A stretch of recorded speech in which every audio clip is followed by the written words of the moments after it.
এই বাগবাজার গর্বের বাগবাজার, এই বাগবাজার ঐতিহ্যের বাগবাজার। এই ঐতিহ্যের উৎসবে উত্তরের ঐতিহ্য বাগবাজার। বাগবাজার সার্বজনীন দুর্গোৎসব প্রদর্শনী। তো চলুন আজকের আপনাদের কলকাতার দুর্গাপুজো পরিক্রমা 2025 সালের যে পুজো মণ্ডপ বা মাতৃ প্রতিমার দর্শন করাতে এসেছি, সেই দর্শন হচ্ছে বাগবাজার সার্বজনীন দুর্গোৎসব। 1919 সালে নেতাজি সুভাষচন্দ্র বোসের নেতৃত্বে নেবুবাগান সার্বজনীন দুর্গোৎসব প্রদর্শনী, সেই পুজো শুরু হয়। আজ তার বয়স কিন্তু 106 বর্ষপূর্তি দুর্গোৎসব। তো যেখানের প্রতিমা দর্শন না করলে দুর্গাপুজো সম্পূর্ণ হয় না, সেটা হচ্ছে বাগবাজার। তো যাই হোক, গর্বের বাগবাজার, যেখানে বহু মনি ঋষিদের পদধ্বনি হয়েছে। আর যা ছোট থেকে বাগবাজারের মেয়ে হয়ে যে অ্যানাউন্সমেন্ট শুনে শুনে বড় হয়েছি, তা হচ্ছে বাগবাজার বাগবাজার বাগবাজার। এই বাগবাজার ভগিনী নিবেদিতার বাগবাজার, এই বাগবাজার নেতাজি সুভাষচন্দ্র বোসের বাগবাজার, এই বাগবাজার নানান মুনি ঋষিদের পদধূলি প্রাপ্ত। তো যেই বাগবাজারে এর সুরার নেশায় মত্ত সেজে, সে আমাদের নাট্যকার, সে আমাদের গিরিশ ঘোষ, গিরিশ ঘোষ, গিরিশ ঘোষ। এই সমস্ত অ্যানাউন্সমেন্ট শুনে শুনে বড় হয়েছি। তো চলুন আজকের সেই দুর্গাপুজো মণ্ডপ এবং দুর্গা প্রতিমা আপনাদের সঙ্গে শেয়ার করব।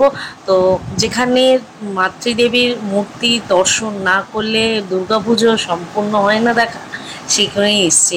তো এই সমস্ত ইমোশনস, সমস্ত কিছু ঐতিহ্য, সমস্ত কিছু বহন করে চলেছে বাগবাজার। তো প্রথমেই বলেছি, যার কথা না বললেই নয়, তিনি হচ্ছেন নেতাজি সুভাষচন্দ্র বোস, যার নেতৃত্বে এই বাগবাজারের পুজো কিন্তু শুরু হয়। তো তার প্রথমেই একটা নিদর্শন, তার এই আইডল রাখা হয় আজও পর্যন্ত। তো চলুন আর কোনো কথা না বাড়িয়ে মণ্ডপের ভেতর যাওয়া যাক এবং দেবী মূর্তির দর্শন করা হোক। মণ্ডপটা কিন্তু, যে প্যান্ডেলটা করা আছে, সেটা কিন্তু মীনাক্ষী মন্দিরের আদলেই তৈরি করা হয়েছে। খুব সুন্দর লাইটিং, এবং লাইটিং মণ্ডপ নিয়ে কোনো কথা না, কিন্তু ঝাড়বাতি তো অসাধারণ। একটা ট্রেডিশন বহন করে চলে, একটা ঐতিহ্য বহন করে চলে বাগবাজার। তো আগে বাগবাজারের ঠাকুরের ওয়েট, মানে হাইট কিন্তু প্রচুর ছিল, মোটামুটি 24-25 হাইট তো ছিল। পরে আমাদের বিসর্জনের জন্য বহু নানানভাবে আটকে যায়, যখন নিরঞ্জন যাত্রা হয় নানান জায়গায় তারে, সেই জন্য কিন্তু হাইটটা এখন কমিয়ে দেওয়া হয়েছে। আর মুকুটের হাইট তো প্রায় 4.5 থেকে 5 ফুট, মানে আমি যতদূর ভুল না বলে থাকি, 4.5 থেকে 5 ফুট কি 5.5 ফুট মধ্যে তো থাকেই। আর মণ্ডপের ভেতরে খুব সুন্দর একটা ঐতিহ্য বহনকারী একটি মন্দির তৈরি করা হয়েছে, যেটা মীনাক্ষী মন্দিরের আদলে তৈরি করা হয়েছে। আর যেখানকার ঝাড়বাতি এর কথা তো অসাধারণ, না বললেই নয়। তো চলুন দেবী মূর্তির দর্শন করে নিই।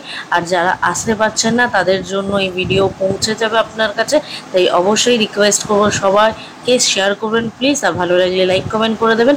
আমি সৌমশ্রী, আজকের এখানেই ভিডিওটা আপনাদের সঙ্গে শেয়ার করছি। বাগবাজার সার্বজনীন দুর্গাপুজো 2025 সালের এবছরের মুকুটটা দেখুন, অসাধারণ। যেমন প্রথমেই বললাম, প্রায় 5 ফুট 5.5 ফুটের হাইটের মতো হয় এই মুকুটটির হাইটই।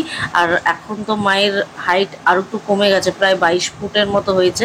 আগে কিন্তু 25-26 ফুট মতো ছিল। এক চালার ওপরে এখনও পর্যন্ত এই মাতৃ প্রতিমা রয়েছে এক চালার মধ্যে, মানে মা যে পরিবার সহ একটা চালের তলায় থাকে, সেটাই নিদর্শন এখনো পর্যন্ত বহন করে চলেছে বাগবাজার।